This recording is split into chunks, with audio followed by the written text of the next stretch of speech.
Baik, Assalamualaikum warahmatullahi wabarakatuh.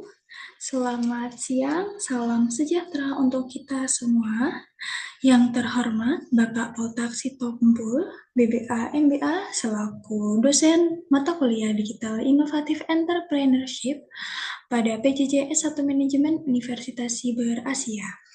Mohon izin Bapak, izin memperkenalkan diri, saya Aulia Tirhania Humaira dengan NIM 25020101070 sebagai salah satu mahasiswi pada PJJ S1 Manajemen Universitas Siber Asia. Pada kesempatan kali ini akan menyampaikan presentasi terkait analisis strategi pemasaran digital menggunakan kerangka SOSTA. Baik, pengertian pemasaran digital dan peran strategi pemasaran digital. Pemasaran digital adalah proses membangun serta memelihara hubungan dengan calon pelanggan maupun pelanggan melalui aktivitas online yang bersifat interaktif dan dapat diukur. Dengan memanfaatkan teknologi digital untuk mempermudah pertukaran ide, produk, dan layanan. Peran strategi pemasaran digital dalam bisnis digital sangat penting karena memiliki fungsi sebagai arah atau panduan atau pedoman dalam menjalankan aktivitas pemasaran agar sesuai dengan tujuan bisnis. Dengan adanya strategi, perusahaan dapat menentukan target pasar, memilih media digital yang tepat, serta menciptakan keunggulan kompetitif sehingga peluang keberhasilan bisnis menjadi lebih besar. Selanjutnya, kita masuk ke konsep strategi pemasaran digital, tujuan, fungsi, dan pentingnya perencanaan. Strategi pemasaran digital merupakan rencana jangka panjang yang mengarahkan aktivitas pemasaran digital dengan mempertimbangkan kondisi internal perusahaan, lingkungan eksternal, serta sumber daya yang dimiliki. Tujuan dari strategi pemasaran digital adalah mendukung pencapaian tujuan pemasaran perusahaan, meningkatkan daya saing, serta membantu bisnis menjangkau target pasar yang tepat. Fungsi strategi pemasaran digital antara lain sebagai pedoman dalam menentukan posisi pasar, memilih segmen target, serta menetapkan bauran pemasaran yang sesuai. Strategi juga membantu perusahaan untuk mengetahui strategi mana yang dapat dijalankan dan taktik mana yang tidak relevan. Perencanaan strategi pemasaran digital menjadi penting karena tanpa adanya perencanaan yang jelas, aktivitas pemasaran menjadi tidak terarah, sulit diukur keberhasilannya, dan memiliki resiko yang tidak sesuai dengan kemampuan dari perusahaan. Kita masuk ke tahapan model perencanaan SOSTA. Terdapat 6 komponen. Yang pertama, situation analysis.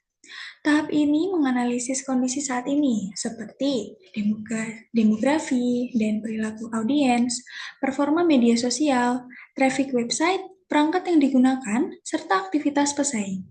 Tujuannya untuk mengetahui posisi bisnis di pasar. Selanjutnya yang kedua, objectives atau tujuan. Nah, di sini tujuan harus spesifik, dapat diukur, realistis, relevan dengan kemampuan bisnis, serta memiliki batas waktu sebagai indikator keberhasilan. Yang ketiga ada strategi. Strategi ini berupa penentuan arah besar untuk mencapai tujuan, seperti memilih target pasar baru, memperbaiki strategi yang sudah ada, serta menentukan indikator kinerja utama atau KPI yang perlu dipantau.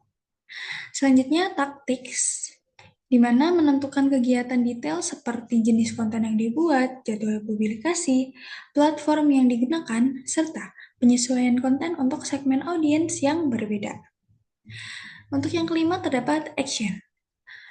Menetapkan siapa yang bertanggung jawab, sistem dan alat yang digunakan, proses kerja, serta apakah perlu bekerja sama dengan pihak eksternal.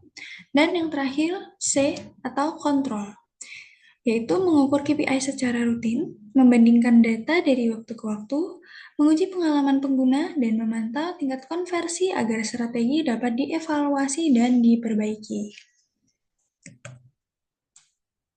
Selanjutnya kita masuk ke Case tadi yaitu salah satu platform yang cukup terkenal di Indonesia yaitu Tokopedia. Kita akan melihat analisis penerapan Sustak pada Tokopedia. Yang pertama, kita ke situation analysis. Tokopedia memiliki basis pengguna yang besar di Indonesia dengan mayoritas akses melalui mobile atau aplikasi. Persaingan di industri e-commerce yang tinggi dengan pemain lain seperti Shopee, Lazada, dan TikTok Shop. Perilaku konsumen cenderung sensitif terhadap promo, gratis ongkir, dan kemudahan transaksi digital itu sendiri. Selanjutnya, dari objektif atau tujuannya yaitu meningkatkan jumlah pengguna aktif, menaikkan volume transaksi, serta memperkuat loyalitas pelanggan melalui penggunaan aplikasi dan layanan digital seperti pembayaran dan logistik terintegrasi. Selanjutnya, Tokopedia memiliki strategi berupa menargetkan pasar yang luas mulai dari UMKM hingga konsumen umum dengan positioning sebagai marketplace yang mendukung pertumbuhan bisnis lokal dan memberikan pengalaman belanja yang mudah dan aman. Fokus pada peningkatan engagement pengguna melalui ekosistem digital. Selanjutnya, taktik dari Tokopedia yaitu menggunakan iklan digital, kampanye promo tanggal kembar, kolaborasi dengan brand ambassador, konten pada media sosial, program cashback, serta fitur live shopping, dan rekomendasi produk berbasis algoritma. Dari segi action, terdapat tim digital marketing, tim campaign, dan divisi data analytics di mana mereka menjalankan promosi yang terjadwal, bekerja sama dengan brand, seller, dan mitra pembayaran.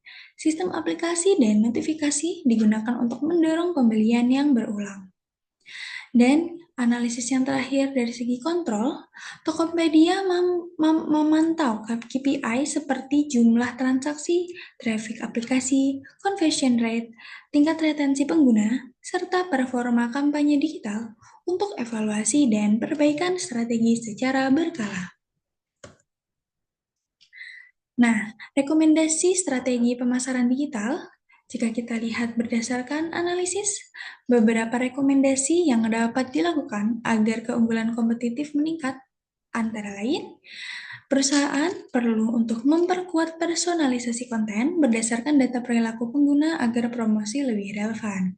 Selain itu, optimalisasi penggunaan media sosial yang interaktif seperti live commerce atau live shopping dapat meningkatkan engagement dan kepercayaan dari konsumen.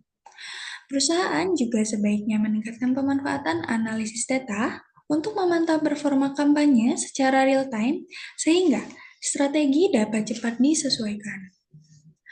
Dengan pengukuran KPI yang konsisten, perusahaan dapat menjaga efektivitas pemasaran digital dan mempertahankan posisi kompetitif di pasar.